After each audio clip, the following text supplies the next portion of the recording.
Olan ve olmayan 6. kitap. İnsanlaşmak. Zamane inamını inamsızlık saydım. İnam yarattım. Zamane idrakçını idraksızlık saydım. İdraç yarattım. Zamane meneviyatını meneviyatsızlık saydım. Meneviyat yarattım. Zamane iradesini iradesizlik saydım. İrade yarattım. Zamane amalını amalsızlık saydım. Amal yarattım. Zamane emelini emelsizlik saydım. Ocak qaladım. Təqiblere yükseldim. Ata çağırıldım. Beşerin nicatı insanlaşmaktadır. İnsanlaşın, insanlaştırın. Sabahdaşlara naşı diyecek rütbesi kiçiydi. Müdürlük diyecek rütbeni saymadı. Naşı diyecek mensebi yok idi. Müdürlük diyecek mensebi saymadı. Naşı diyecek hiç kesi sevmirdi. Müdürlük diyecek insanı sevirdi. Naşı diyecek gün görmedi. Müdürlük diyecek güneşliydi. Naşı diyecek zamanla yaklaşmadı. Müdürlük diyecek aksak değildi. Naşı diyecek devrana inanmadı. Müdürlük diyecek adalete inandı. Naşı diyecek cerciye koşulmadı. Müdürlük diyecek sürüden ayrıldı. Naşı diyecek ezaba düşer oldu. Müdürlük diyecek sevindi. Naşı diyecek nihayeti görmedi. Müdürlük diyecek çünkü kör değil. Naşı diyecek negaratini gitmedi. Müdürlük diyecek çünkü kar değildi. Naşı diyecek çağırdılar dinmedi. Müdürlük diyecek çünkü lal değildi. Naşı diyecek söğüldü, dövüldü. Müdürlük diyecek hürküttü, hürdürdü. Naşı diyecek özü hakkında böyle fikirdeydi. Müdürlük diyecek güçlü görmedi. Naşı diyecek özünü sevendi. Müdürlük diyecek özünden keçendi. Naşı diyecek ağ eləmişti. Müdürlük diyecek yüzü ağ idi. Naşı diyecek bir tərəfliydi. Müdürlük diyecek bir sifətliydi. Naşı diyecek böyüğü beğenmedi. Müdürlük diyecek böyüklüğü beğendi. Naşı diyecek alimi beğenmedi. Müdürlük diyecek ilmi beğendi. Naşı diyecek şairi beğenmedi. Müdürlük diyecek şiiri beğendi. Naşı diyecek filozofu beğenmedi. Müdürlük diyecek tutuluşunu mütefekkir saymadı. Naşı diyecek hayallıydı. Müdürlük diyecek ruhluydu. Naşı diyecek dostu yok idi. Müdürlük diyecek amalla dostluq edirdi. Naşı diyecek ailəsizdi. Müdürlük diyecek evladlıydı. Naşı diyecek tənqidə cevap vermezdi.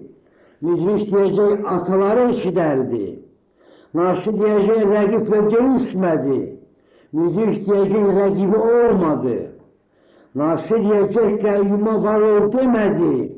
Müdürlük diyecek rəqətliydi. Naşı diyecek dili acıydı. Müdürlük diyecek həqiqət qəndindən dadmışdı. Naşı diyecek çətin adam idi. Müdürlük diyecek özüne benziyirdi. Mahiyyət və təzahür. Felsefe varlığın mahiyeti hakkında fikirdir. Varlığın mahiyeti mütlaktir, ebedidir. sonsuzdur, kamildir. Tezahürü nisbidir, ölümlüdür, geçicidir, gayri-kamildir. Bu sebepten de nisbiye, geçiciye, maddiye esaslanan materyalizm vasıtasıyla mahiyeti derk etmek olmaz, tezahürü derk etmek olar. İdealizm vasıtasıyla da mahiyet derk olunmaz. Çünkü mahiyet egliyete beraber değil. Onun hadsiz derecede büyük, yüksek ve kudretlidir. Felsefi cereyanların hiçbiriyle mahiyet derk olunmaz. Mahiyeti ruhani idrak derk edebilir. Felsefenin esas meselesi maddiyatın, materyanın şuura münasibeti değil, tezahürün mahiyete münasibetidir. Tezahür mahiyete beraber olmur. Gerçekte mahiyet özünün aşağı kiçik, mehdud tezahürüdür. Dünya, hayat, insan geçerlikte özlerinden balaca görünürler. Gerçek hadiselerin en kamili bile dünyanın mahiyetini tam ifade edebilmir. Hayatın mahiyetini tam ifade edebilmir. İnsanın mahiyetini tam ifade edebilmir. Buna göre de bizi ihate eden dünya, hayat, insanlar öz mahiyetlerinden eksiktirler. Dünyanın mahiyetini derk etmek için tezahürden kenara çıkmak lazımdır.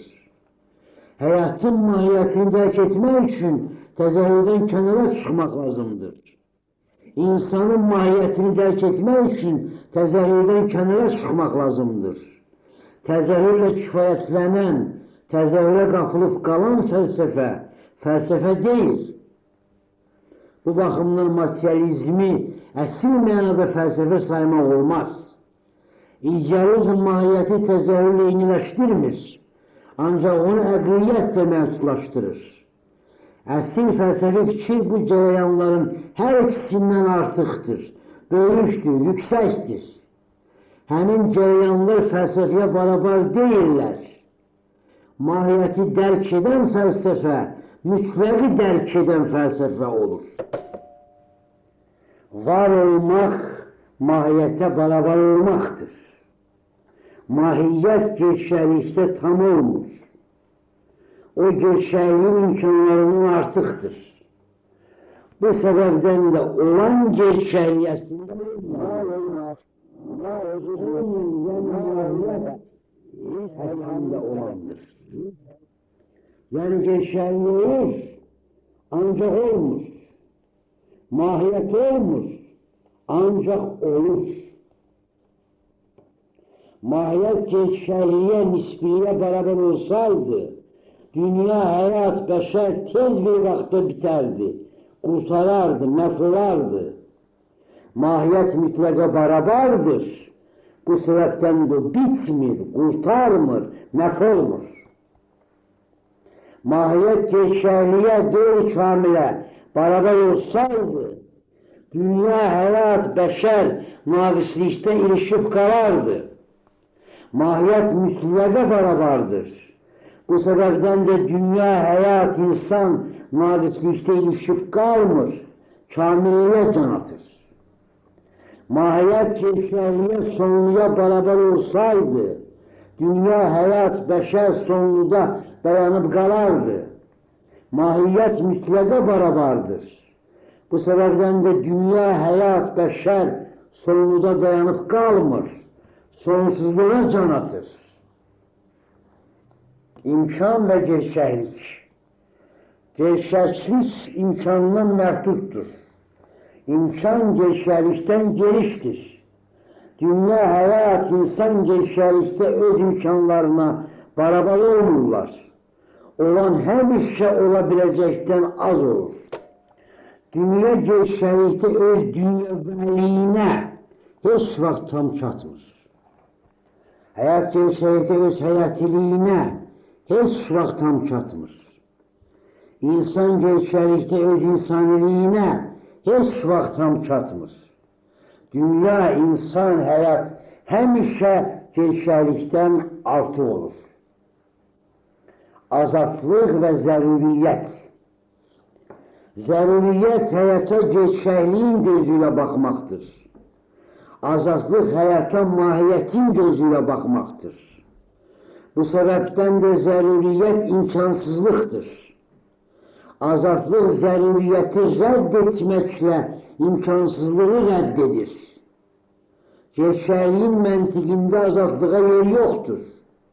Çünki gerçəklik olanı təsdiq edir. Azadlıq isə ola biləcəyin mahiyyət etibarilə olmalının məntiqinə əsaslanır.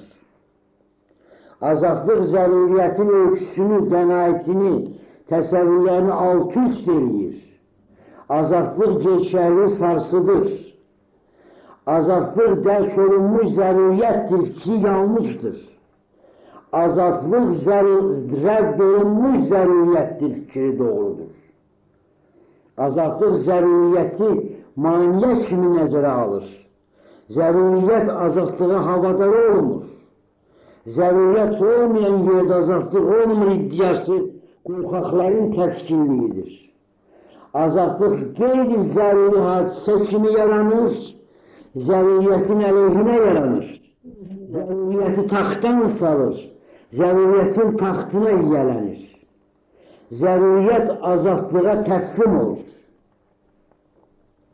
Nəticə və səbəb. Nəticə səbəbdən törəyirsə də səbəbə tabi olmur. Nəticə ilə səbəb arasında köylü ağa münasibətləri yoxdur. Səbəbiyyət amirliyi xurafatdır. Nəticə səbəbə zid çıxa bilər. Nəticə səbəbi təəccübləndirə bilər. Səbəbin labud nəticəsi anlayışı fatalizmin qalıqıdır. Nəticə səbəbiyyət məntiqini çox hallarda pozur. Dünya səbəbin yaratdığı dünya yox, nəticənin yaratdığı dünya olur. Təsadüf və qanuna uyğunluq. Təsadüf qanuna uyğunluğun ifadəsi yox, təsdiqi yox, inkarıdır. Təsadüf sübut edir ki, dünya qanuna uyğunluqlara sığmır. Təsadüf qanuna uyğunluqların pozulmasıdır. Qanuna uyğunluq hər şeydir. Bu səbəbdən də təsadüfün özü də qanuna uyğunluğun ifadəsidir fikrində. Həqiqət yoxdur. Əgər həyatda təsadüf mövcuddursa, deməli dünya qanuna uyğunluqlar məngənəsinə salınmayıb. Təsadüf əsasında qələbə yarana bilər və bunun qanuna uyğunluğa aidiyyəti olmaz. Təsadüf əsasında məğlubiyyət yarana bilər və bunun qanuna uyğunluğa ziddiyyəti, aidiyyəti olmaz. Təsadüf dünyanın qanunlardan artıq olduğunu sübut edir. Vəhdət və ziddiyyət. Ziddiyyət vəhdətin təsdiqi deyil, inkarıdır. Ziddiyyətli vəhdət anlayışı uydurmadır. Vəhdət ziddiyyətsizlik deməkdir. Ziddiyyət vəhdətsizlikdir. Gerçəli vəhdət tanınmır, çünki ziddiyyətlidir. Ziddiyyətlərin münaqişəsi ilə səciyyələnən cəmiyyət vəhdətdən məhlum olan cəmiyyətdir. Əksiklərdən yaranan vəhdət anlayışı xurafatdır. Ziddiyyətli olan vahid ola bilməz. Gerçəli vahid deyil, çünki ziddiyyətlidir. Mahiyyət vahiddir, çünki ziddiyyətsizdir. Yalnız bütöv olan vahiddir. Sabitlik və dəyişkənlik. Var olmaq əslində sabit olmaqdır. Dəyişkənlik özümsüzlükdür. Müxtəlif məqamlarda müxtəlif cür olmaq böyük mənada olmamaq deməkdir. Bu baxımdan gerçəklik var olmur. Əsl mənada insan yaşamır, insanlıq yaşayır, hadisə yaşamır, tarixi gediş yaşayır. Hər şey dəyişilirsə, heç şey yaşamır. Eyni şəyə 2 dəfə girmək olmursa, çay yoxdur. Yalnız dəyişməyən yaşayır. Mütləq və nisbi. Nisbi xeyir şərdir. Nisbi gözəllik eybəcərlikdir. Nisbi saflıq günahdır. Nisbi həqiqət yalandır. Nisbi inam şübhədir. Nisbi təsdiq inkardır. Nisbi ədalət zülmüdür. Nisbi sədaqət xəyanətdir. Nisbi məhəbbət nifrətdir. Nisbi azadlıq əsarətdir. Nisbi ləyaqət qəbahətdir. Nisbi müdriklik naşılıqdır. Nisbi qeyrət qeyrətsizlikdir. Nisbi dostluq düşmənçilikdir. Nisbi mərdlik müxənnətlikdir. Nisbi müstəqillik köləlikdir. Nisbi böyüklük kiçiklikdir. Nisbi idrak idraksızlıqdır. Nisbi istedad istedadsızlıqdır. Nisbi qələbə məğlubiyyətdir. Nisbi doğmalıq yadlıqdır. Nisbi hörmət hörmətsizlikdir. Nisbi fədailik fərarilikdir. Gerçək olan var olmur. Mütləq olan var olur. Mütləq fəlsəfəsi. Din mütləqi uydurur. Dünyanı yaradan, insan talihini müəyyən edən Allah yalandır. İdealizm mütləqi əqliyyətlə eyniləşdirir. Əslində isə əqliyyət mütləq deyil. Çünki ruha, əbədiliyə, sonsuza, kamilə barabar deyil. Panteizm təbiəti mütləqləşdirir. Ancaq təbiət mütləqin özü yox, təzəhürüdür. Materializm mütləqi görmür. Təzəhürü, yəni nisbini, keçicini, sonluğunu, qeyri-kamili görür. Mütləqi yalnız ruhani idrak dərk etməyə qadirdir. Ata fəlsəfəsi mütləq fəlsəfəsidir. Mütləqi dərk edən fəlsəfədir. Ata fəlsəfəsi həm də insan fəlsəfəsidir. Yəni insanın mütləq mahiyyəti haqqında təlimdir. Ata fəlsəfəsi həm də mənəviyyat fəlsəfəsidir. İnsanın özünə çatması haqqında təlimdir. Ata fəlsəfəsi həm də idrak fəlsəfəsidir.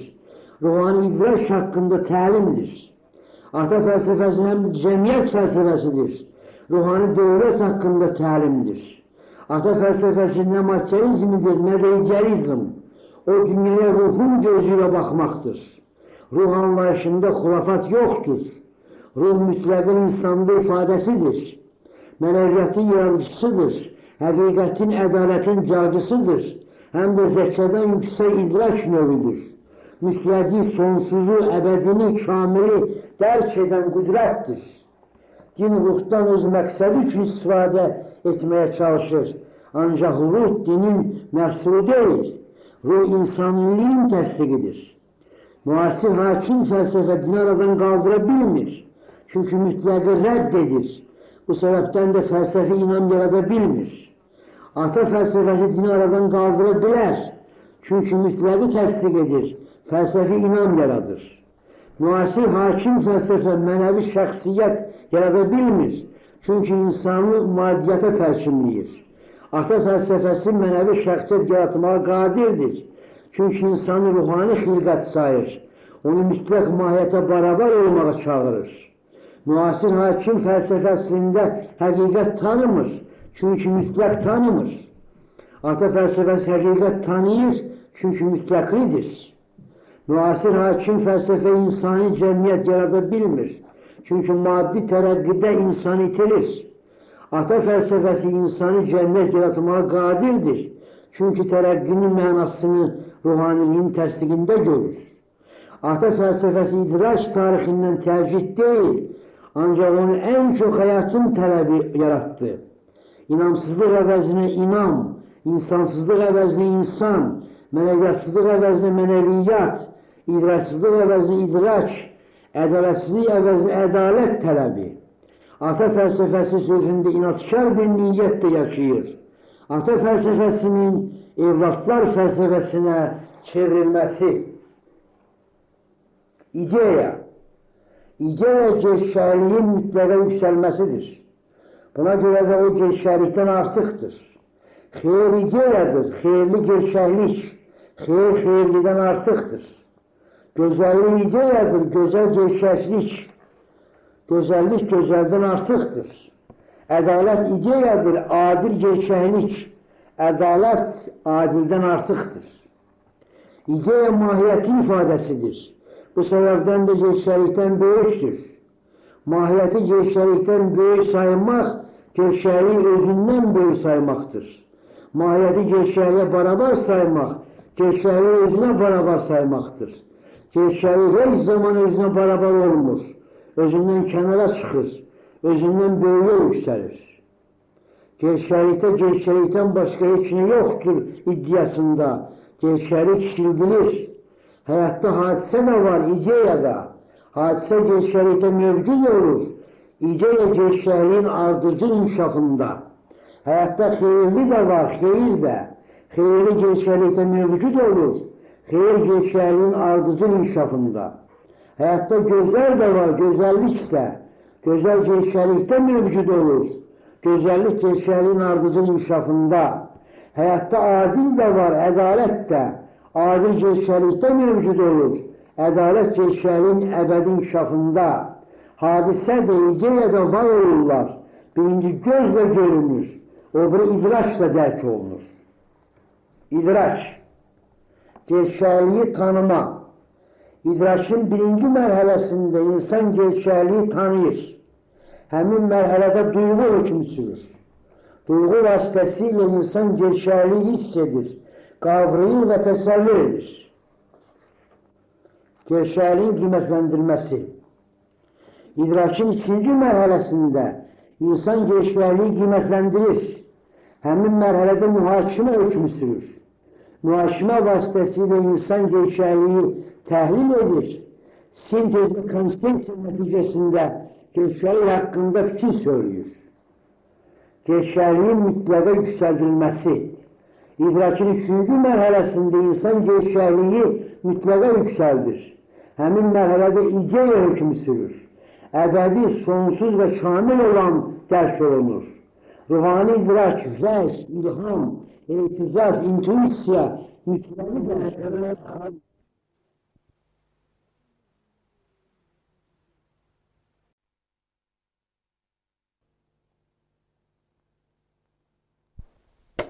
Meyyar. Yalnız mütləq olan həqiqidir. Yalnız mahiyyət mütləqdir. Yalnız mahiyyət həqiqidir. Gerçəklik mütləqə, mahiyyəti həqiqətə çatmır. Bu səbəbdən də həqiqətin gerçəklikdə meyyarı olmur. Həqiqətin meyyarı mütləqdir. Kamilləşmə. Ruhani idrakda, vəhddə, ilhamda, intuisiyada, etizazda, vəcdə, zəka mənəviyyat ilə iradə birləşir. Bu səbəbdən də burada zəka zəkadan artıq olur. Mənəviyyat mənəviyyatdan artıq olur. İradə iradədən artıq olur. Bu səbəbdən də həqiqətin dərki həm də insanın ruhani kamilləşməsi olur. Ruh fəlsəfəsi. Ata fəlsəfəsi mütləq fəlsəfəsi olduğu qədər də ruh fəlsəfəsidir. Çünki o ruhu insanda mütləqin ifadəsi sayır. Fəlsəfə tarixi müstəqil ruh fəlsəfəsi tanımır. Platonizmi ruh fəlsəfəsi saymaq olmaz. Çünki Yunan filosofunun ideyalar dünyası insandan, yəni həm də onun ruhundan kənarda mövcuddur. Kant, Fichte, Schelling ruh fəlsəfəsi yox, zəka fəlsəfəsi yaratdılar. Bu fəlsəfədə dünya zəkaya barabardır. Ruh zəkadan geniş və yüksəkdir. O idrakın, mənəviyyatın və iradənin vəhdətidir. Bu səbəbdən də zəka fəlsəfəsini ruh fəlsəfəsi saymaq olmaz. Hegelin mütləq ruhu da insandan kənarda mövcud olan mütləq zəkadır. Beləliklə ruh fəlsəfəsi şərq ənənələrinə əsaslanan və zamanəmizin müthiş ruhsuzluq fəlakətindən törəyən yeni fəlsəfədir. Ruhsuzluq fəlakəti. İnsanda üç keyfiyyət yaşayır. Ruh, zəka, heyvani instinkt. Ruh insanilik yaradır. Mənəviyyət ruhun evladıdır. Ədalət tələbi ruhun ehtiyacıdır. Həqiqət tələbi ruhun ehtiyacıdır. Mütləqi dərk edən ruhdur. Bu səbəbdən də ruh inam yaradır. Zəka gerçəyi dərk edir. Təbiəti insana tabi edir. İnsanı dünyanın sahibine çevirir. İnstinkt insandaki heyvaniliği, yırtıcılığı təsdiq edir. Bəşər indiyə qədər ən çox zəkiyə arxalanıb, zəkanı özünə hakim seçib, zəkanı mütləqləşdirib, zəka vasitəsilə heyvaniliyin üzərində qələbə çalacağına ümid bəsləyib. Əslində isə zəka heyvaniliyin həmdəmi olub, düşməni olmayıb. Zəka vasitəsilə yırtıcılıq yeni qüvvə qazanıb. Zəka heyvaniliyə çox yaxşı xidmət edib. Onu böyüdüb, artırıb, silahlandırıb. Zəka ilə heyvaniliyin əcaib bir qohumluğu, doğmalığı peyda olub. Bu əslində təbiidir. Çünki zəka mənəviyyət tanımır, vicdan tanımır, ədalət tanımır. İnsanlığa barabar deyil. Filosofların ən böyük yalanı insanlığı zəka ilə iyiləşdirmək, insanın aqibətini zəkaya tapşırmaq oldu. Zəka xeyrə barabar sayıldəsində isə şərə yaradı. Maarifçilər zəkalı cəmiyyət arzuladılar və həmin cəmiyyətin insanlığına bel bağladılar. Hegel sevinçlə dünyanın zəkaya barabar olmasını bəyan etdi və bunun işbirliyin əsası saydı. İqtisadi fatalistlər istehsalatı zəki dəmir qanunlara tabi etdilər və bəşəriyyətin nicatını həmin qanunların təsdiqində gördülər. Möhtəşəm yalan bu gün də yaşayır. Zəkalı olmaq hələ də mənəvi olmaqdan üstün sayılır. Əslində isə zəkanı ruha tabi etmək, insanın aqibətini ruha tapşırmaq lazımdır. İnsan həyatına ruh hakim olmalıdır.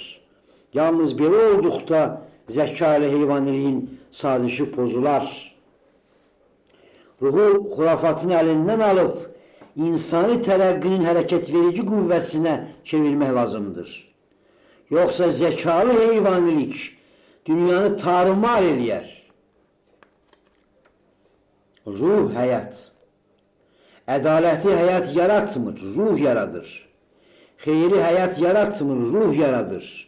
Müqəddəsliyi həyat yaratmır, ruh yaradır. Həyatda ülvün nə varsa o əvvəl ruhda, idrakda, mənəviyyatda, iradədə yaranır və sonra həyata keçir. Bu baxımdan ali həyat ruhdan törüyür. Ruh həyatı öz arxasınca aparır. İdeya maddiyyat. İdeya mı əzəlidir, birincidir, maddiyyat mı? Məsələ bunda deyil. İdeya mı əsasdır, maddiyyat mı? Məsələ bundadır. İdeya əsasdır. Çünki ideya insanlığın ifadəsidir. Heyvanın ideyası yoxdur. Çünki ideya maddiyyatdan artıqdır, böyükdür, yüksəkdir.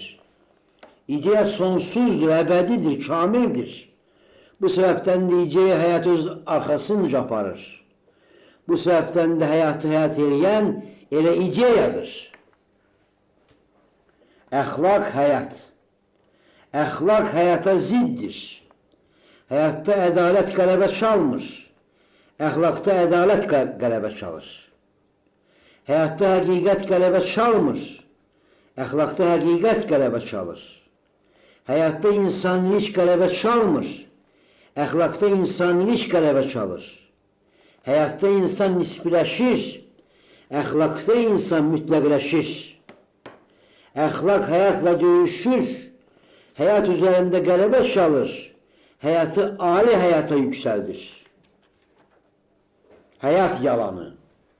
Şəhvət deyir, mən hər şeyəm və insanı aldadır. Şöhrət deyir, mən hər şeyəm və insanı aldadır. Varidət deyir, mən hər şeyəm və insanı aldadır. Hakimiyyət deyir, mən hər şeyəm və insanı aldadır. Amalsız həyat aldanışdır. Amalsız yaşamaq aldanmaqdır. İdealizm, materializm. İdealizmdə təzəhür mahiyyətdən törəyir. Bu səhvdir. Çünki təzəhür mahiyyətin evladı deyil, gerçəkliyidir. Materializm təzəhürlə mahiyyəti eyniləşdirir. Bu da səhvdir. Çünki təzəhürlə mahiyyət arasında fərq böyükdür. Təzəhür nisbini təsdiq edir. Mahiyyət mütləqi. Panteist inkar. Dünya Allah'tır. Allah sonsuzdur və vahiddir. Dünya sonlu və müxtəlif hadisələrdən ibarətdir. Deməli, dünya yoxdur. Dünyada var olan yalnız Allah'tır. Allah dünyadır. Allah sonsuz və vahiddir. Dünya sonlu və müxtəlif hadisələrdən ibarətdir. Deməli, Allah yoxdur. Allah'ta var olan yalnız dünyadır. Əgər dünya Allah'tırsa, dünya deyil. Əgər Allah dünyadırsa, Allah deyil. Materializm. Materializm fəlsəfə deyil, elmidir. Yəni gerçəklik haqqında bilikdir. Həm də elmlərin ən gərəksizidir. Çünki konkret elmlərin dediyindən artıq heç nə demir. Materializm dünya görüşü yaratmır. Çünki mahiyyətə varmır. Əxlaq yaratmır. Çünki mahiyyətə varmır. İdeal yaratmır. Çünki mahiyyətə varmır. Həqiqəti görmür. Çünki mahiyyətə varmır. Materializmi də fəlsəfə qurtarır. Tərəqqi. Tərəqqinin məqsədi insanilikdir. Çeşidləri müxtəlifdir. Maddi tərəqqi, mənəvi tərəqqi, ictimai tərəqqi, idraki tərəqqi. Maddi tərəqqi, maddi nemətlər bolluğu deməkdir. Mənəvi tərəqqi, mənəvi kamillik deməkdir. İctimai tərəqqi, ədalətli cəmiyyət deməkdir. İdraki tərəqqi, həqiqətlik deməkdir. Tərəqqinin əsasını maddi inkişaf təşkil edir fikri yanlışdır. Maddi tərəqqi labud şəkildə mənəvi tərəqqi yaratmır. Mənəvi tərəqqiyə zidd ola bilir. Mənəvi tərəqqini inkar edə bilir. Maddi tərəqqi labud şəkildə ictimai tərəqqi yaratmır. İctimai tərəqqiyə zidd ola bilir. İctimai tərəqqini inkar edə bilir. Maddi tərəqqi labud şəkildə idraki tərəqqi yaratmır. İdraki tərəqqiyə zidd ola bilir. İdraki tərəqqini inkar edə bilir. Maddi olmaq, mənəvi olmaq deyil, əxlaqlı olmaq deyil, idraklı olmaq deyil. Maddi tərəqqi tərəqqinin əsası ola bilməz.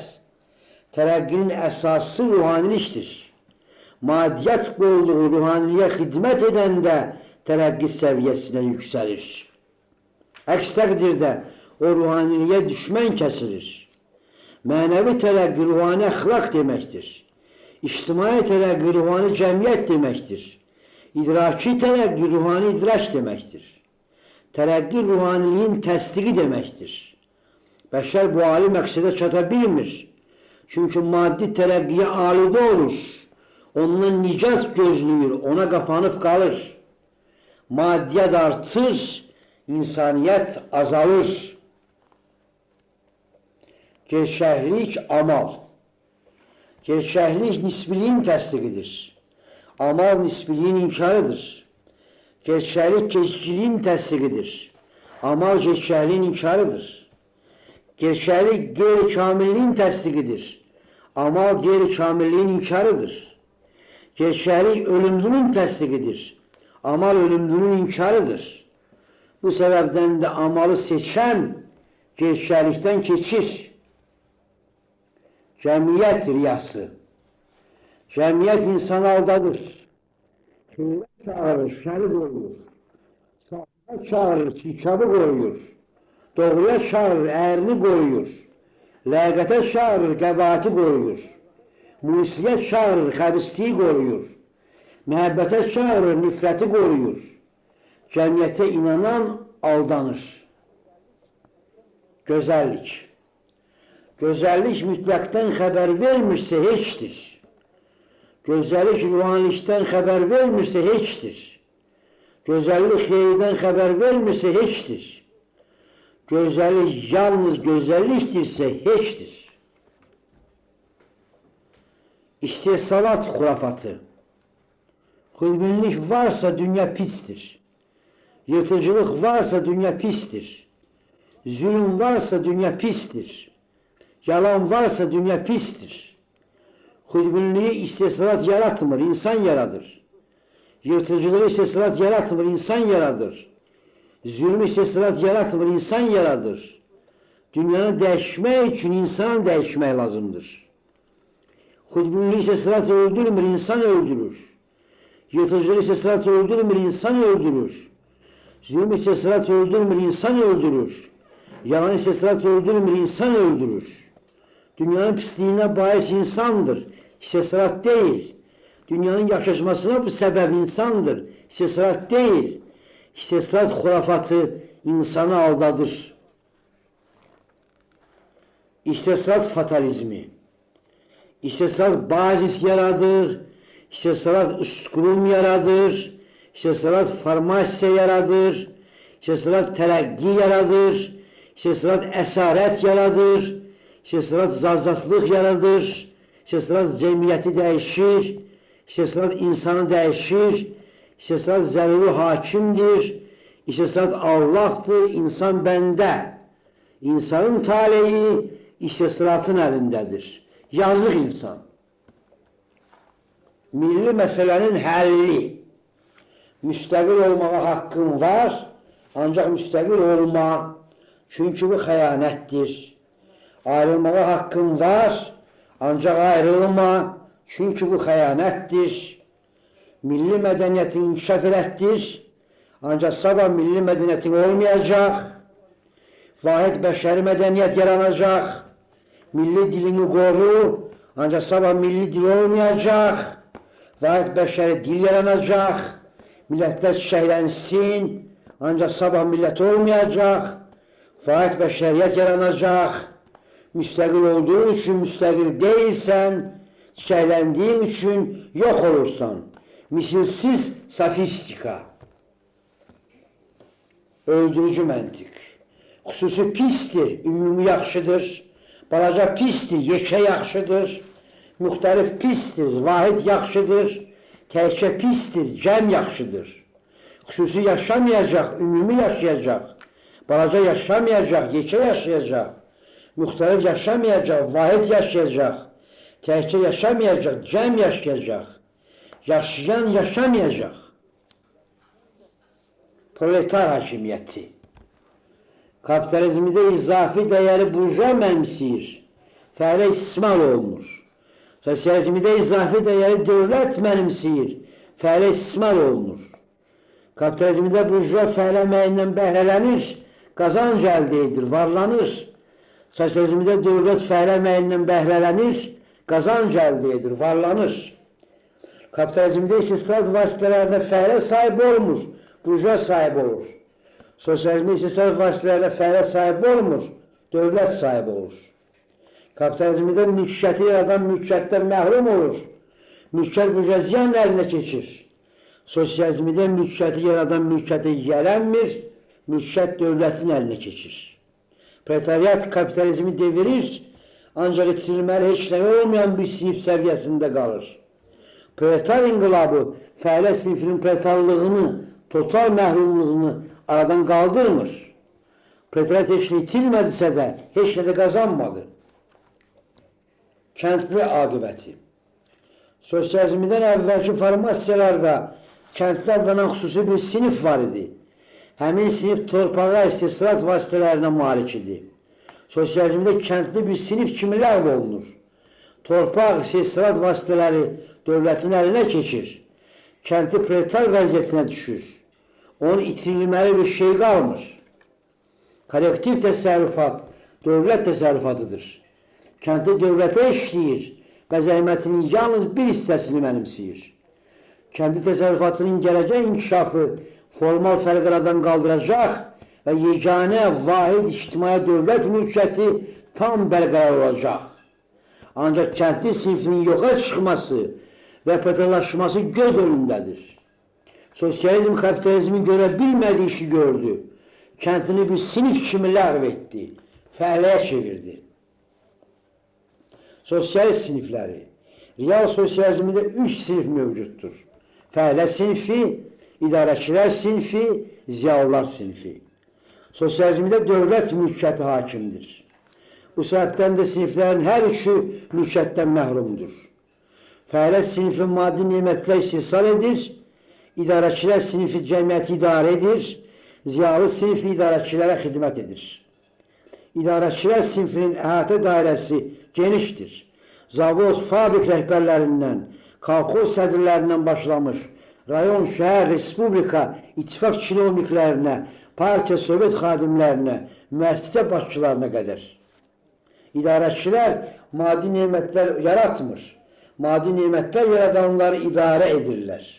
İdarəçilər mənəvi sərvətlər yaratmır. Mənəvi sərvətlər yaradanları idarə edir, ideoloji proqram yaradır və həyata keçirirlər. Qanunları qoruyur, cəmiyyətə başçılıq edir və cəmiyyətdən ən çox bəhrələnirlər. Fəhlə sinifi proletariatdan və kəndlidən ibarətdir. O maddi nemətlər istihsal edir və onların ən güclü hissəsini mənimsəyir. Ziyalı idarəçilərə tabi olur, dövlətə qulluq edir, cəmiyyətdən əhəmiyyətli dərəcədə bəhrələnir, fəhlə əməyinin ən böyük bəhrəsi idarəçilərə, orta bəhrəsi ziyalılara, ən kiçik bəhrəsi fəhliyə çatır. Dialektika, antivarlıq, ziddiyyət varlığın əsasıdır. Deməli, ziddiyyətsizlik antivarlıqdır. Dəyişkənlik varlığın əsasıdır. Deməli, sabitlik antivarlıqdır. Əksiklərin mübarizəsi varlığın əsasıdır. Deməli, həmin mübarizə yoxdursa, varlıq da yoxdur. Cəmiyyətin keyfiyyətə keçməsi varlığın əsasıdır. Deməli, həmin keçid yoxdursa, varlıq da yoxdur. İnkarın inkarı varlığın əsasıdır. Deməli, həmin inkar yoxdursa, varlıq da yoxdur. Deməli, varlıq həm də antivarlıqdan ibarətdir. Çünki varlıqda ziddiyyətlə bərabər ayrışdarlıq da yaşayır, dəyişkənliklə bərabər sabitlik də yaşayır və s.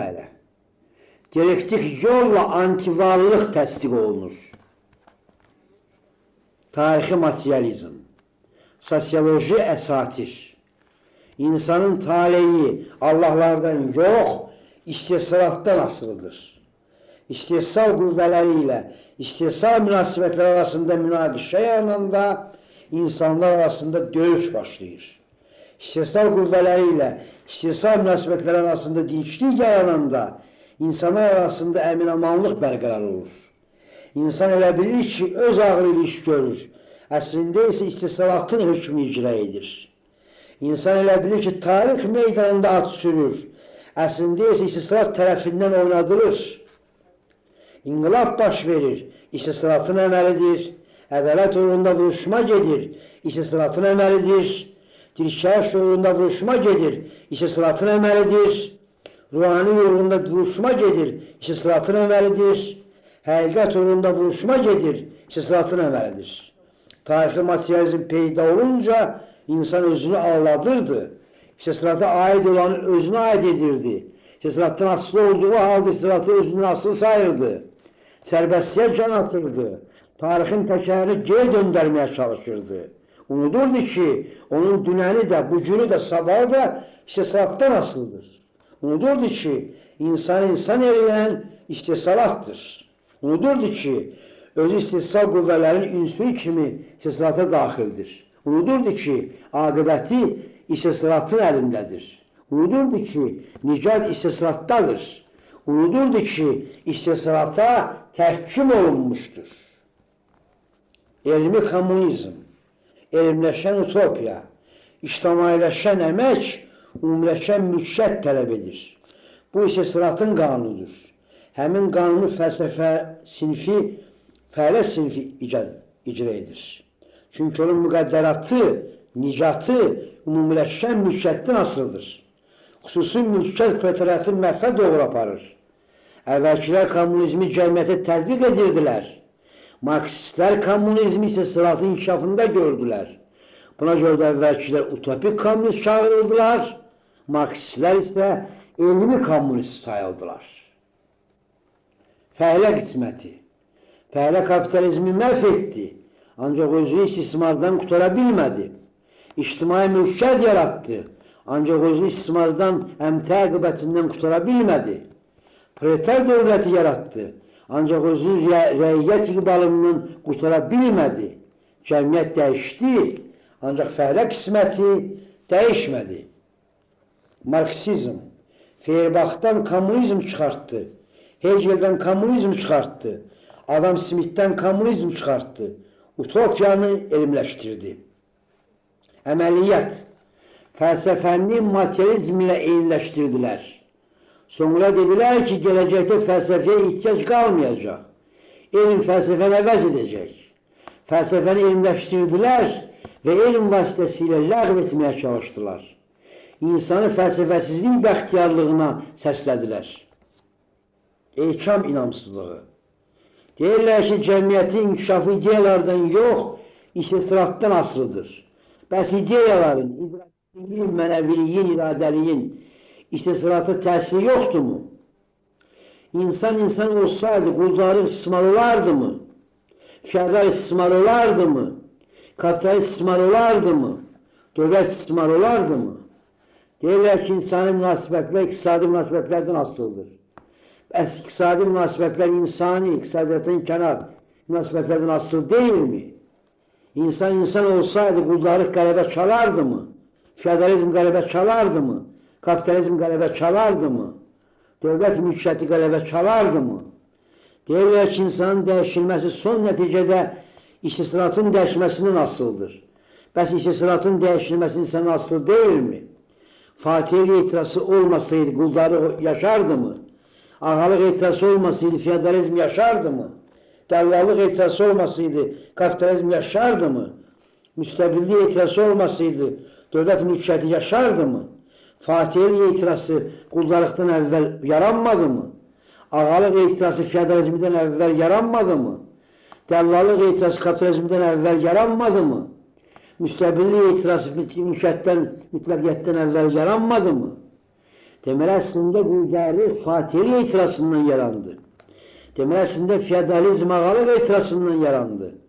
Deməli, əslində kapitalizm dəllalıq etirazından yarandı. Deməli, əslində müstəqiyyət müstəqillik etirazından yarandı. Deyirlər ki, insanın heyvandan fərqi maddi nemətlər istihsalatıdır. O deməkdir ki, insanla heyvan arasında mühüm fərq yoxdur. Hər ikisinin həyatın əsası maddi ehtiyacların ödənilməsi ilə səciyyələnir. Deməli, insan istihsalçı heyvandır. Deyirlər ki, insan son nəticədə istihsalatla müəyyən olunur. Onunca ictimai münasibətlərin məcmusudur. Bəs ictimai münasibətləri kim yaradır? Dünyanı ayaq üstə qoymaq iddiasında olan qabaqcıl eykam əslində dünyanı başayaq salır. İqtisadiyyata sonsuz inam insana ardıcıl inamsızlıq yaradır. Nisbilik, mütləqdən kiçik. İnsanlar fərəhli deyil, fərəhli yalnız Allahlardır. Homer. Yəni nisbidə fərəh yoxdur. Fərəh yalnız mütləqdədir. İnsan müdrik deyil, müdrik yalnız Allahdır. Sakrat. Yəni nisbidə müdriklik yoxdur. Müdriklik yalnız mütləqdədir. Düşmənçilik. İnsan təbiyyətlə düşmənçilik edir. Heyvanatla düşmənçilik edir. Başqa insanla düşmənçilik edir. Özüylə düşmənçilik edir. Yeni köhnə ilə, bugün dünənlə, qadın kişi ilə, oğul ata ilə, sonra sağ əllə düşmənçilik edir. Bu dəhşəti düşmənçilik insanı yer üzündən silə bilər. Yeni həyat. Ay nağılı vardı, dağ nağılı vardı, çay nağılı vardı, çöl nağılı vardı, qeyrət nağılı vardı, məhəbbət nağılı vardı, dostluq nağılı vardı. Nağıl bitdi. Ay itdi, dağ itdi, çay itdi, çöl itdi, qeyrət itdi, məhəbbət itdi, dostluq itdi. Adamların yaxşısı heyvanlıqda qala bilmir, insan ola bilmir, ölə bilmir. Təmizlik. Evi çirkabdan təmizlədilər, evdə heç nə qalmadı. İnsanlığa yaraşmayan, erkəklik kişiyə yaraşmır. Kişilik qadına yaraşmır. Erkəksiz həyat yoxdur. Kişisiz həyat yoxdur. Həyat insana yaraşmır. Həyata sığmayan. Həyat məktəbini bitirdim, amala atıldım. Həyat kitabını oxuyub qutardım, ömür kitabını yazmağa başladım. Naşılıq, əzlənib dedilər, zəncirlənib demədilər, dağa qalxıb dedilər, quyuya düşüb demədilər, seçilib dedilər, kiçilib demədilər, dişinə qədər silahlanıb dedilər, dişsizdir deyirəm, xalq arxasınca aparır deyirlər, xalqsızdır deyirəm, bəşərlə əziyyət salıb deyirlər, bəşərsizdir deyirəm, silahsızsan deyirlər, insanlıyam deyirəm, təksən deyirlər, inanlıyam deyirəm, var olmayan. Demirəm ki, pünhanlıq ləyaqətdir. Deyirəm ki, aşkarlıq ləyaqət yaratmadı. Demirəm ki, kapitalizm səadətdir. Deyirəm ki, sosializm səadət yaratmadı. Demirəm ki, monarxiya ədalətdir. Deyirəm ki, anarxiya ədalət yaratmadı. Demirəm ki, cəmiyyət dəyişmədi. Deyirəm ki, aqibət dəyişmədi. Elə bağırdılar ki, ağlın qulağı batdı, həqiqəti eşitmədi. Elə çağırdılar ki, quyuya düşdülər, bilmədilər. Elə sevindilər ki, fərədləri ərşə qalxdı. Elə sevindilər ki, nifrətləri dünyanı tutdu. Elə çimdilər ki, ruhları çirkaba batdı. Azərbaycan dərdi. Azərbaycanlılardan utanmayan, Azərbaycanla fəxr etməz, Azərbaycanlılardan iyrənməyən, Azərbaycanla fəxr etməz, Azərbaycanlıları lənətləndirməyən, Azərbaycanı qiymətləndirməz. Çünki Azərbaycanlılar Azərbaycan yaratmadılar. Çünki Azərbaycanlılar Azərbaycan yaratmaq istəmədilər. Çünki Azərbaycanlılar Azərbaycan yaratmağı bacarmadılar. Namərdliyə dözdülər, mərdliyə dözmədilər. Alçaqlığa dözdülər, ucalığa dözmədilər.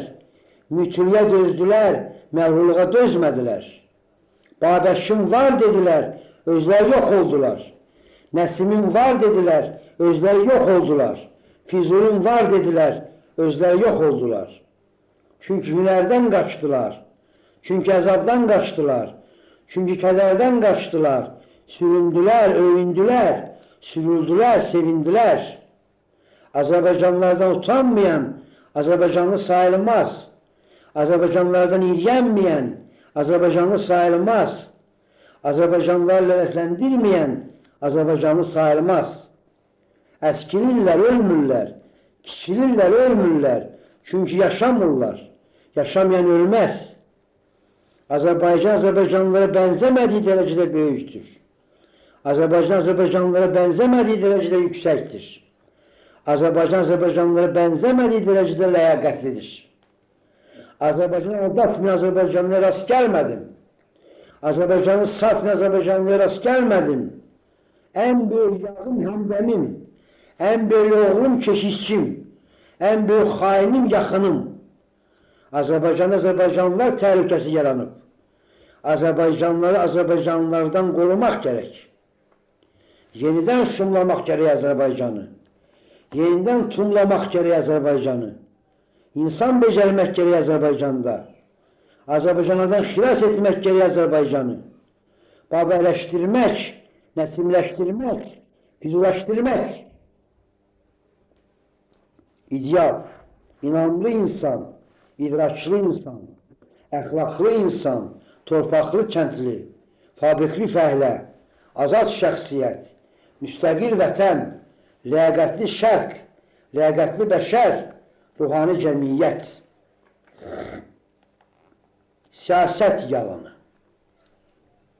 Əxlaqdan keçən, ölkələr, xalqlar, təbəqələr arasında münasibətdə insaniyyət itir. Siyasət xalqlardan keçir. Qeyrət söykənir, həyalı görünür. Qətlə çatdırır, xilaskar görünür. Yalana tapınır, doğrusu görünür. Zalımdır, adil görünür. Qəsbkardır, hami görünür. Yırtıcıdır, məsum görünür. Yaddır, doğma görünür. Bulanlıqdır, saf görünür. Məkirlidir, şəfqətli görünür. Nifaq salandır, barışdıran görünür. Xaindir, sadiq görünür. Sürüdür, təbii görünür. nisbətlidir, bir sifətli görünür. Siyasət həqiqətdən keçir, mərhəmətdən keçir, məhəbbətdən keçir, sədaqətdən keçir, vicdandan keçir, müqəddəslikdən keçir, ləyaqətdən keçir, inamdan keçir. Siyasətdə həqiqət məsxəriyə qoyulur, qiyamə tapşırılır. Mərhəmət məsxəriyə qoyulur, nifrətə tapşırılır. Məhəbbət məsxəriyə qoyulur, şəhvətə tapşırılır. Səadət məsxəriyə qoyulur, xəyanətə tapşırılır. Vicdan məsxəriyə qoyulur, günaha tapşırılır. Müqəddəslik məsxəriyə qoyulur, çirkaba tapşırılır. İnan məsxəriyə qoyulur, şübhəyə tapşırılır. Siyasətdə yalan həqiqət biçimində üzə çıxır. Qəddarlıq mərhəmət biçimində üzə çıxır. Nifrət məhəbbət biçimində üzə çıxır. Xəyanət sədaqət biçimində üzə çıxır. Günah vicdan biçimində üzə çıxır. Çirkab müqəddəslik biçimində üzə çıxır. Qəbahət ləyaqət biçimində üzə çıxır. Şübhə inan biçimində üzə çıxır. Siyasət aldadır. Siyasətdə yalan qələbə çalır. Bu səbəbdən də o yalançı qələbə olur. Siyasət əxlaqdan artıq sayılır. Bu səbəbdən də insaniyyətdən əksik olur. Təmannalı.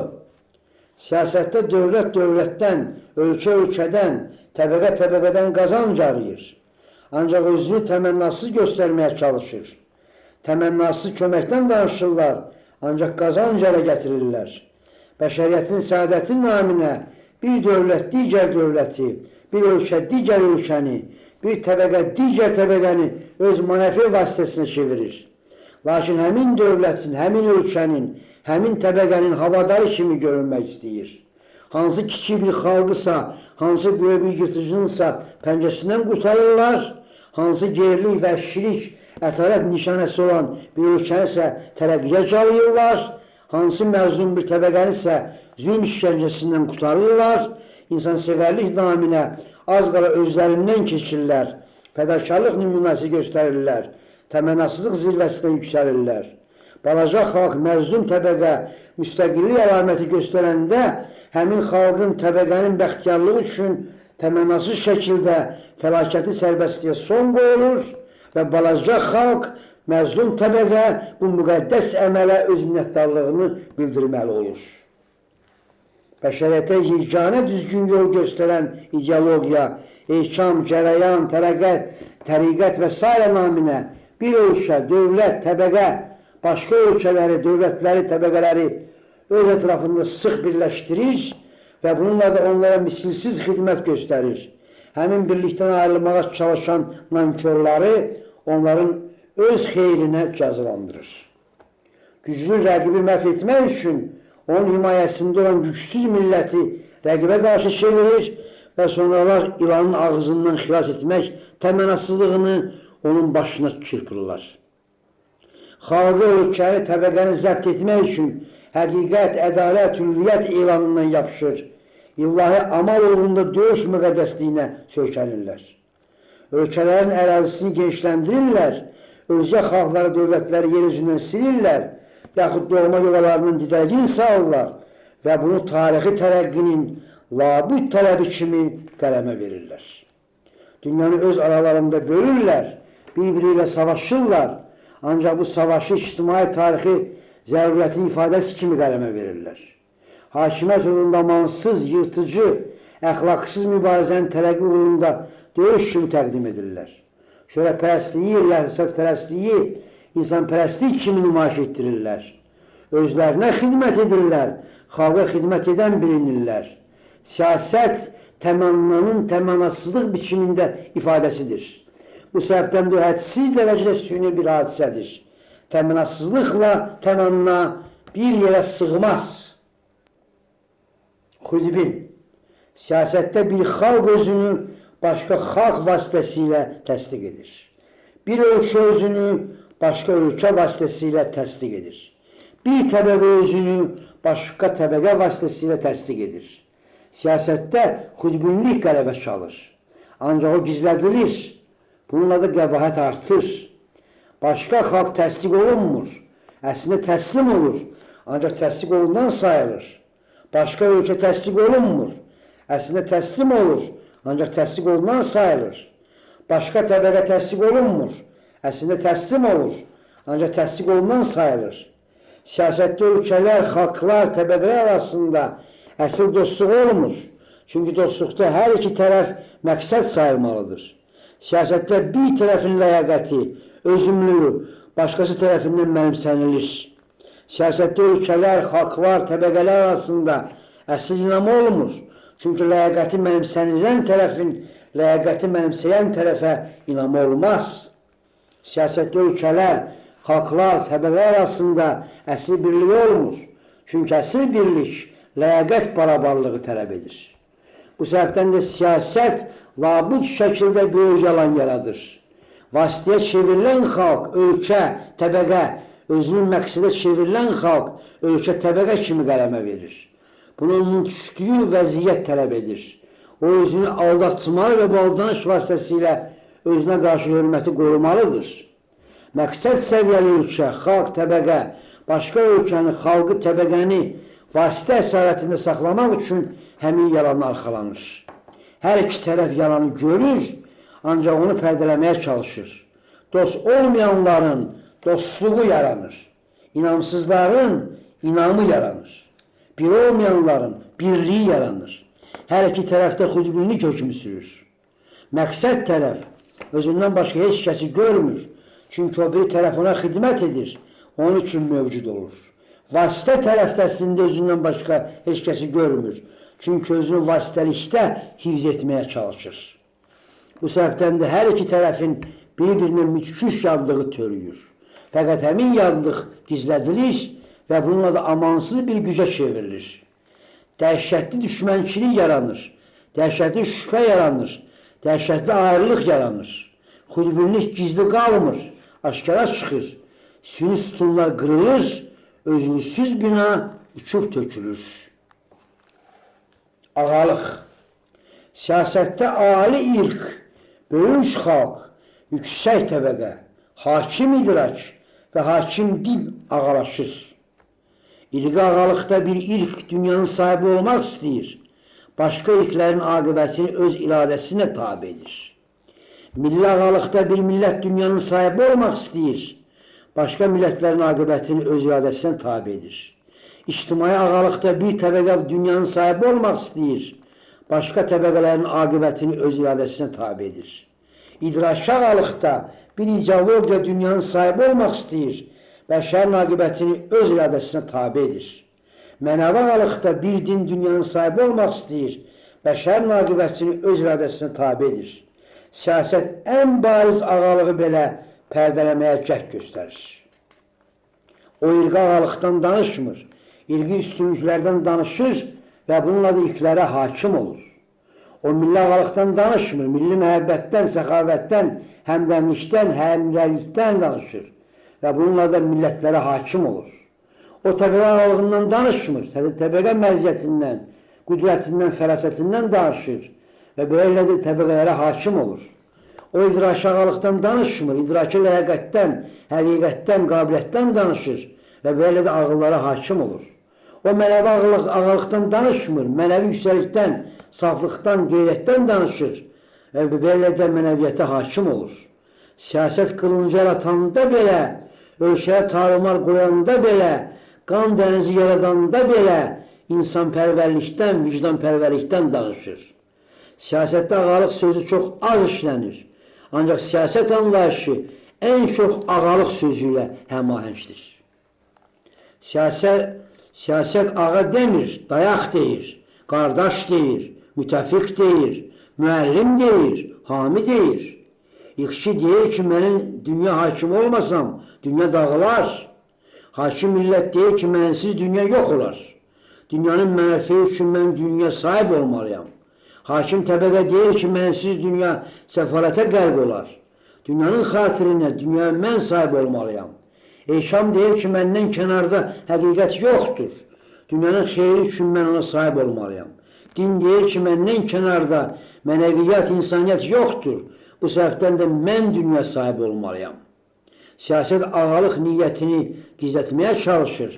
Ancaq axıra qədər buna nail ola bilmir. Yalan üzə çıxır, ağalığın sifəti görünür, xilqəti bilinir. köləlik. Siyasətdə aşağı balaca xalq, mərrəiyyət, müstəqil idrak, fərdi mənəviyyat kölələşir. Aşağı irqə deyirlər ki, sənin müstəqil mövcudluğun mümkün deyildir. Çünki ağlın, mənəviyyatın, iradən naqisdir. Sən bizim hakimiyyətimizi qəbul etməlisən, himayəmizdə yaşamalısan, qəyyumluğumuzdan bəhrələnməlisən və bunu ali bəxtiyarlıq saymalısan. Bizə yüksək irqin nümayəndələrinə məhəbbətin, sədaqətin hədsiz olmalıdır. Çünki çiynimizdə sənin yükünü daşıyırıq. Ölkənin maddi sərvətlərinə yələnir isə də bunu təbii və zəruri say. Çünki sənin onların mənimsəmək qüdrətin yoxdur. Mədəniyyətini də bizə uyğunlaşdır. Çünki yeganə qabaqçı, müasir, zəngin mədəniyyət bizimkidir. Taleyini bizə tapşır. Səni ağ günə çıxaracaq. Özünə tapşırma, fəlakətə düşər olarsan. Balaca xalqa deyirlər ki, aqibətinin son məqamına qədər bizdən, böyük xalqdan ayrılma. Havadarlığımızdan imtina etmə, uçuruma düşərsən. Səndə var olan bizik, bizdən kənarda sən yoxsan, özünə sahib olan kimi yox olacaqsan. Müstəqil siyasi mövcudluq eşqinə düşmə, iqtisadiyyətin bizə tabi olmalıdır, çünki o yalnız bizim sayəmizdə inkişaf edə bilər. Mədəniyyətinə biz istiqamət verməliyik, çünki o yalnız bizim sayəmizdə inkişaf edə bilər. Yalnız bizimlə tərəqqiyə çata bilərsən, bizdən ayrılan kimi başa aşağı ətrafə yollanacaqsan. Özünü bizdə tap, özün olarsan. Özünü özündə tapma, itirərsən. Tarixi meydanda at oynatmaq indicasına düşmə. Həmin meydanda mən sənin yerinə də at sürürəm. Tarix böyük xalqların səhnəsidir. Mənimlə bağlandığın üçün, mənim tarixi fəaliyyətimə yaradığın üçün qürrələn, fərəhlən. Mənim tarixi yaradıcılığıma xidmət etdiyin üçün özünü ağgüllü say. Sənin tarixi xidmətin bundan ibarətdir. Müstəqil tarixi fəaliyyət xülyəsinə uyma. Tapdanarsan, sürünərsən, sürülərsən. Müstəqilə bənzər aqibəti ilə kifayətlən. Özünü inandır ki, müstəqilsən. Özünü məndə inkar et. Bu sənin ən böyük özünü təsdiqindir. Rəiyyətə deyirlər ki, yuxarı təbəqəyə xidmət etmək ən böyük ləyaqətdir. Çünki rəiyyət bu xidmətdə öz ali mənafeyini qoruyur. Həmin xidmətdən əl çəkmək, özünə xəyanət etməkdir. Çünki hakimlik üçün yuxarı təbəqə yararlıdır. O daha səriştəli, daha bacarıqlı, daha səviyyəlidir.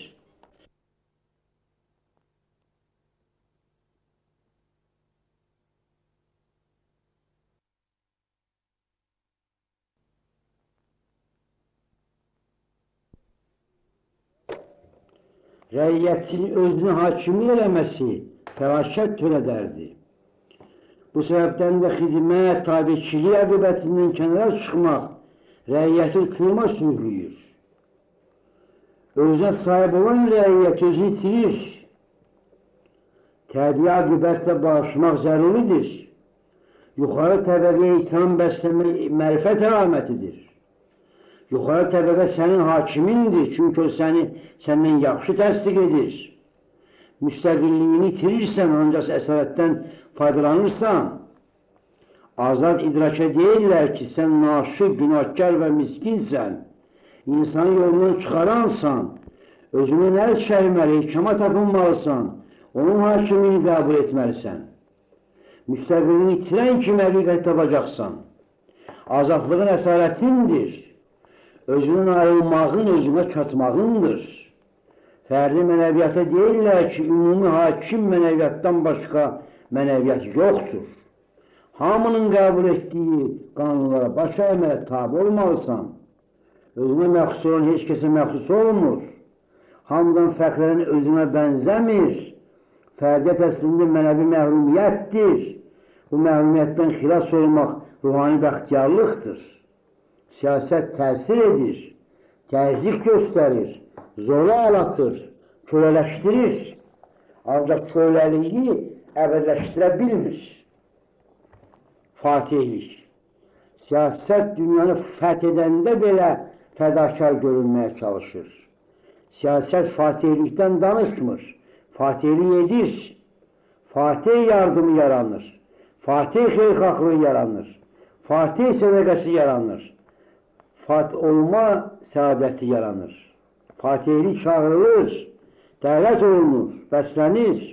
O fəth olunan ölkələrdə öz ardıcılarını, cavcılarını, silahdaşlarını yaradır. Vətənin müqəddəratı naminə vətən fəth olunur. Vətənin tərəqqisi naminə vətən fəth olunur. Vətənin gələcəyi naminə vətən fəth olunur. Fatihlik xəyanət əhvalı yaradır. Sənin nicatın sənə uzaqlardadır deyirlər. Fatihsiz yaşaya bilməzsən deyirlər. Fəth olunmaqdan böyük qeyrət yoxdur deyirlər. Fəth olunmaq âli aqibətdir deyirlər. Fəth olunmaq tarixi zərurətdir deyirlər. Fatih idraki zəbt edə bilmir, zindana salır ağılları. Hakim idrakla zəncirləyir. Fatih inamı zəbt edə bilmir, zindana salır. Ürəkləri hakim inamla zəncirləyir. Fatih əxlaqı zəbt edə bilmir, zindana salır. Mənəviyyatı hakim əxlaqla zəncirləyir. Fatih iradəni zəbt edə bilmir, zindana salır. İradələri zorla zəncirləyir. Etiqad fatihliyini inam tərəqqisi adlandırırlar. İdrak fatihliyini əqli tərəqqi adlandırırlar. Mənəviyyat fatihliyini mənəvi tərəqqi adlandırırlar. Zoru iradə tərəqqisi adlandırırlar. Fatihlik alqışlanır. Siyasət möhtəşəm yalan yaradır. Siyasət xalqları möhtəşəm yalan qaranlığına bürüyür. Həqiqət günəşi doğanda zülmət çəkilir, xülyə itir, Fatihliyin qanlı pəncəsi göz önündə canlanır. Zor. Siyasət zora arxalanır. Ancaq özünü könüllü niyyət tərcümanı kimi təqdim edir. Siyasət balaca xalqları, böyük xalqlara könüllü surətdə calayır. İnsanları bu günəş kimi həqiqətə inandırmağa çalışır. Siyasət kiçik ölkələri, böyük ölkələrə könüllü surətdə birləşdirir. İnsanları bu günəş kimi həqiqətə inandırmağa çalışır. Siyasət xalqları ümumi tarixi, həqiqi, yeganə, vahid ideoloji ehkama könüllü surətdə tabi edir. İnsanları bu günəş kimi həqiqətə inandırmağa çalışır. Siyasət xalqları ümumbəşəri dini kəlamlara könüllü surətdə tabi edir. İnsanları bu günəş kimi həqiqətə inandırmağa çalışır. Siyasət qılıncı atanda belə könüllülük yalandan əl çəkmir. Qılıncı xalqlara qarşı yox, əsir insanlara qarşı yox, asilərə, azğınlara, pozğunlara qarşı könüllülərin xeyrinə çevirməsindən dəm vurur. Zor mənəvi zorakılıq biçimində özünü zor saymır. İqtisadi zorakılıq biçimində özünü zor saymır. Zor ictimai qanunlardan, xərbi vəhdətdən, dövlət imtiyazından danışır. Özünün qatil, cəllad xislətindən danışmır. Zəruriyyətdən danışır, bədniyyətdən danışmır. Zor sübut etmək istəyir ki, o ən böyük adi ədalətdir, səmimiyyətdir, səxavətdir. Zor sübut etmək istəyir ki, o həmişə keşikçidir, quldur deyil. Zor sübut etmək istəyir ki, o zor deyil. Zora ələnlər vüqarlı görünürlər. Zor buna nail olmaq istəyir, ancaq ola bilmir. Çünki insanlar zora əlsələr də, həm də zoru əyirlər. Hərcailik. Siyasətin qazandığı nə varsa ölümə məhkumdur. Möhtəşəm, əbədi, sonsuz hakimiyyət, tarix, zaman, ədalət tərəfindən rədd edilir, yer üzündən silinir. Möhtəşəm, əbədi, sonsuz dünya səltənəti, tarix, zaman, ədalət tərəfindən rədd edilir, məhv edilir, yer üzündən silinir. Möhtəşəm, əbədi, sonsuz dünya siyasi qüdrəti, tarix, zaman, ədalət tərəfindən rədd edilir, yer üzündən silinir. Möhtəşəm, əbədi, sonsuz vahid, həqiqi ehkam, tarix, zaman, ədalət tərəfindən rədd edilir, məhv edilir, yer üzündən silinir. Möhtəşəm, əbədi, sonsuz siyasi birlik, tarix, zaman, ədalət tərəfindən rədd edilir, yer üzündən silinir. Möhtəşəm, əbədi, sonsuz maddi qüdrət, tarix, zaman, ədalət tərəfindən rədd edilir, yer üzündən silinir. Siyasət əslində heç nə yaratmır, çünki yaratdığı əbədi olmur. Oyun. Siyasət oyundur. Əxlaqsızın əxlaq oyunudur. Həqiqətsizin həqiqət oyunudur. Məhəbbətsizin məhəbbət oyunudur. Günahlının saflıq oyunudur. Quldurun keşişçi oyunudur. Ağanın ata oyunudur. Kölənin evlad oyunudur. Siyasət oyundur. Siyasətdə xalqın, bəşərin, insanın taleyi ilə oynayırlar. İnsaniyyət. Siyasətin qələbəsi insaniyyətin məğlubiyyətidir. Əxlaqsızlıq qələbə çalan yerdə insaniyyət məğlub olur. Xudbinlik qələbə çalan yerdə insaniyyət məğlub olur. Yalan qələbə çalan yerdə insaniyyət məğlub olur. Təmənna qələbə çalan yerdə insaniyyət məğlub olur. Ağalıq qələbə çalan yerdə insaniyyət məğlub olur. Köləlik qələbə çalan yerdə insaniyyət məğlub olur. Fatihlik qələbə çalan yerdə insaniyyət məğlub olur. Zor qələbə çalan yerdə insaniyyət məğlub olur. Hərcalik qələbə çalan yerdə insaniyyət məğlub olur. Oyun qələbə çalan yerdə insaniyyət məğlub olur. Siyasətin məğlub olması üçün insaniyyətin qələbəsi gərəkdir. Hüquq tələsi. Təbii hüquq. İnsanlar bir-birinə barabardır deyirlər. Əslində insanlar bir-birinə yalnız maddi baxımdan barabardırlar. Yəni hamı təbiətdə neyini dərəcədə bəhrələnə bilər, bəhrələnməlidir. Mənəvi cəhətdə insanlar bir-birinə barabar deyirlər. Barabarlıqdan danışırlar, həm də maddiyyatı ləyaqət ölçüsünə çevirirlər.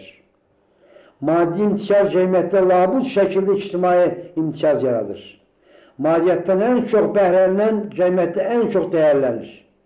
Mənəvi ləyaqət maddi məziyyətlərə qurban verilir. Barabarlıqdan danışırlar, sürü və ibəcər barabarsızlıq yaradırlar. Vətəndaşlıq hüququ.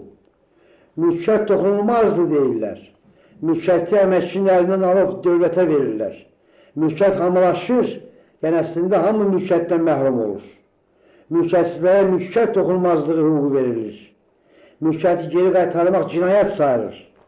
Dövlət mülkiyyəti toxunulmazdır deyirlər. Zəhmətkeşdən alınan mülkiyyətə zəhmətkeş toxuna bilməz. Mülkiyyətsizliyi əbədləşdirirlər və mülki hüquqdan dəm vururlar. Söz azadlığından danışırlar və naqis cəmiyyəti azad sözdən qoyurlar. Cəmiyyətə toxunma deyirlər. Naqisə naqis demə deyirlər. Həqiqətdən azadsan deyirlər. Vicdandan azadsan deyirlər. Azad seçkidən danışırlar. Seçkiləri istədikləri səmtə sürürlər. Onların idrak ehtiyaclarını söndürürlər. Mənəviyyat ehtiyaclarını söndürürlər. İradə ehtiyaclarını söndürürlər. İstədiklərini seçdirirlər. Etiqad azadlığından danışırlar. Ağılları, ürəkləri isə zəncirləyirlər. İnsanların müstəqillik xovunu azad edirlər. Etiqad azadlığından azad edirlər. Beynəlxalq hüquq. Ərazi toxunulmazlığından danışırlar. Bir xalq digər xalqın ərazisini zəbt edə bilməz deyirlər. Sonra da zəbt etmək zərurəti yaradırlar. Zəbt etmək tələbatı yaradırlar. Zəbt etmək ədaləti yaradırlar. Özgə ərazisi zəbt olunur, ancaq quldur cinayətkar sayılmır. Bir xalq digər xalqın azadlığına qəsd edə bilməz deyirlər. Sonra da qəsdin ləyaqətindən, mərifətindən, məhəbbətindən dəm vururlar. Xalqları azadlıqdan məhrum edirlər, ancaq cinayətkar sayılmırlar. Bir xalq başqa xalqın daxil işlərinə qarışa bilməz deyirlər. Sonra da sübut edirlər ki, zoraki müdaxilə gərəklidir, labüddür, fədəkarlıqdır. Bir xalq başqa xalqın ictimai quruluşu əleyhinə təxribat iş aparmamalıdır deyirlər. Sonra sübut edirlər ki, təxribat olmasa özü xalq məhv olar. Bu əməliyyat əslində nicatdır. Bəşəriyyət hüquq tələsinə düşüb, çıxa bilmir. Səlahiyyət, xərqilik. Xalq əhalinin cəmi deyil, mahiyyətidir. Yəni, xalq əhalinin cəmindən artıqdır, yüksəkdir. Xalq əhalinin bu günü deyil, mahiyyətidir. Yəni, xalq əhalinin bu günündən artıqdır, yüksəkdir. Xalq maddi mənəfiyyədən artıqdır, yüksəkdir. Çünki maddi mənəfi xalqı mahiyyətdən aşağıdır, kiçikdir. Xalq sinfi münaqişələrdən artıqdır, yüksəkdir. Çünki sinfi münaqişə xalqı mahiyyətdən aşağıdır, kiçikdir. Xalq gerçəklikdən artıqdır, yüksəkdir. Çünki mahiyyət təzəhürdən böyükdür. Hak əhalinin dünənində, bugünündə, sabahında təzahür edən və onlardan artıq, yüksək, böyük olan mahiyyətdir. Müxtəlif hakimlik növlərinin hamısından artıq yüksək, böyük olan mahiyyətdir. Onların üzərindən aldıyıb keçən, onları son nəticədə rədd edən, inkar edən ruhanilikdir. Xalq əlvan çeşitli ictimai siyasi quruluşların hamısından artıq böyük olan mahiyyətdir. Onların üzərindən aldıyıb keçən, onları son nəticədə rədd edən ruhanilikdir. Xalq bir-birini əvəz edən ideologiyaların, siyasi qanunların, dini ihkamların hamısından artıq yüksək, böyük olan mahiyyətdir.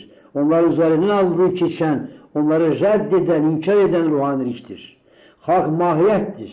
Yəni mütləqin müqəddəsliyin kamilin ifadəsidir. Yalnız vahid müqəddəsliyi əsasında yaşayan əhali xalq səviyyəsinə ucalır. Yalnız vahid müqəddəs mənəvi qanun, imperativ əsasında yaşayan əhali xalq səviyyəsinə ucalır. Maddi manevi səviyyəsindən yuxarı qalxmayan birlik xalq deyil. Əhali cəminə malik olan ölkələr çoxdur, ancaq xalq azdır.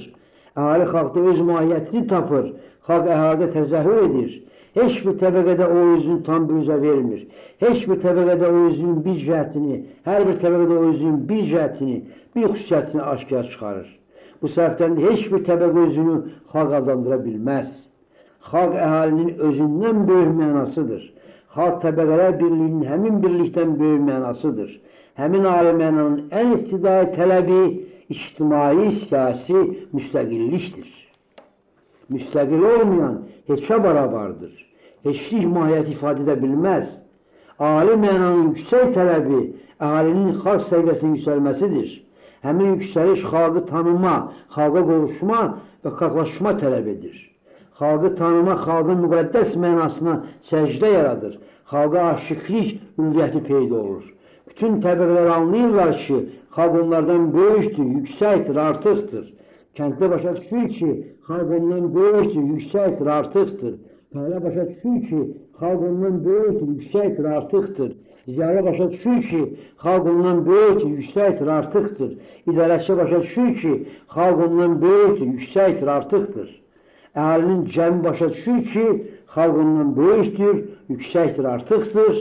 Həmin dərk etmə aşıqlıq ucalığı kəsb edir, müqəddəsliyi ləyaqəti kəsb edir, əhali xalqlaşır. Fərdilik.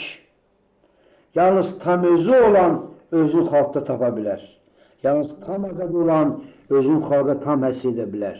Yalnız özünə tam sahib olan xalq səviyyəsinə yüksəlir. Özünə məxsus olmaq, naqisliyə məxsus olmaq deyil, naqislikdən ixlas olmaqdır.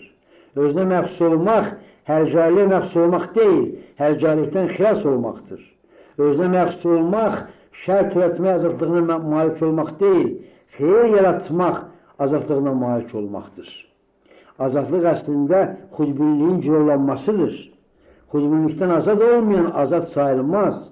Özündən keçmə əslində azadlığın ən yüksək mərhələsidir. Özünə ən çox malik olan xalqa ən çox gərək olur. Fərdi düşüncəsində azad olduğu dərəcədə xalqı düşüncəyə qovuşur. Fərd duyğularında azad olduğu dərəcədə xalqı duyğulara qovuşur. Fərd öz iradəsində azad olduğu dərəcədə xalqı iradəyə qovuşur. Müstəbidlik naşılıqdır. Düşüncəni zorlamaq olmaz, duyğunu zorlamaq olmaz, iradəni zorlamaq olmaz. Zorla yaradılan düşüncə vəhdəti yoxdur. Zorla yaradılan duyğu vəhdəti yoxdur. Zorla yaradılan iradə vəhdəti yoxdur. Körələşən fərd yox olur. Yoxdan mütləq yaratmaq olmaz. Fərd xalqa itaat etmir, qovuşur. Fərd xalqda özünü itirmir, tapır. Fərd xalqa əyilmir, xalq səviyyəsinə ucalır. Zorakılar naqis fərdlərdən xalq yaratmaq istəyirlər. Bu səbəbdən də zora yaratırlar. Fərdi naqislikdən xilas edə bilmirlər. Zoraki səlahiyyət fərdi dəyişdirmək əvəzinə öldürür və ölü fərdlərdən xalq yaratmaq fikrinə düşürlər. Fərd o dərəcədə azad olmalıdır ki, xalqda öz ali azadlığına qovuşsun. Fərd o dərəcədə müstəqil olmalıdır ki, xalqda öz ali müstəqiliyinə qovuşsun. Ən güclü səlahiyyət, ən insani səlahiyyətdir. Müstəbidlik əslində ən aciz, ən zəif, ən süni səlahiyyətdir. Çünki ruhanilikdən məhrumdur. Çünkü ferdi olan ruhani olmayabilmez. Ruhani dövlət. Fərdlərin xalqla vəhdəti ruhani dövlət vasitəsilə həyata keçirilir. Ruhani dövlət xalqın mahiyyəti ifadə edir. Əhalini həmin mahiyyət ətrafında birləşdirir. Müxtəlif fərdlərdən ictimai birlik yaradır. Ruhanilik gerçəklikdə ictimai hadisələr biçimində aşkara çıxır. Adi dövlət öz vəzifəsini əksər hallarda təbəqələr, siniflər arasında müvazinət yaratmaqda, əhalinin maddi siyasi mənafeyini təmsil etmək və qorumaqda görür. Əslində isə ictimai olan nə varsa arxasında ruhanilik dayanır. Elə bir siyasi məsələ yoxdur ki, o insaniyyətlə bağlı olmasın. Yaxşı cəmiyyət qurmaq üçün yaxşı insan yaratmaq lazımdır. Güclü məmləkət yaratmaq üçün yaxşı insan yetirmək lazımdır.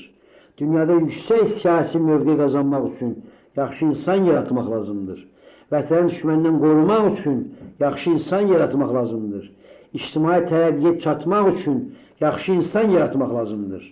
Bütün ictimai məsələlərin həlləsində ruhani səciyyə daşıyır. Bütün ictimai müşküllərin arxasında insani xəsarət dayanır. Ədalətsizliyin səbəbi insani xəsarətdir. İctimai geriliyin səbəbi insani xəsarətdir. Cəhalətin səbəbi insani xəsarətdir. Qəsbkarlığın səbəbi insani xəsarətdir. Buna görə də ictimai məsələləri həll etmək əslində ruhani məsələləri həll etməkdir. Dövlət xadimi həm də ruhani xadim olmalıdır. Dövlət səlahiyyətini ruhanilik səlahiyyətindən ayırmaq yanlış təməyyüldür. Dövlət əhalinin həm siyasi, həm də ruhani rəhbər olmalıdır. Ruhani rəhbərliyə dövlətdən ayırmaq, onu xüsusi bir səlahiyyətə tapşırmaq bəşər tarixində çox yayılmış, fəqət son dərəcədə zərərli bir meyildir. İnsan ruhani varlıqdır. Buna görə də onu ruhanilikdən kənarda idarə etmək mümkün deyil. İnsana sırf siyasi baxımdan yanaşmaq onu anlamamaqdır. Çünki insanda elə siyasi keyfiyyət yoxdur ki, arxasında ruhanilik dayanmasın. Bu səbəbdən də dövlət ruhani səciyyə daşımalıdır, ruhaniləşməlidir. Siyasi məsələlərə ruhaniliyin ifadəsi, təzəhürü kimi yanaşmaq lazımdır. Bu səbəbdən də ruhani kamillik səlahiyyətindən məhrum olan dövləti əsil dövlət saymaq olmaz. Xalqı təmsil etmək, ruhaniliyi təsdiq etməkdir.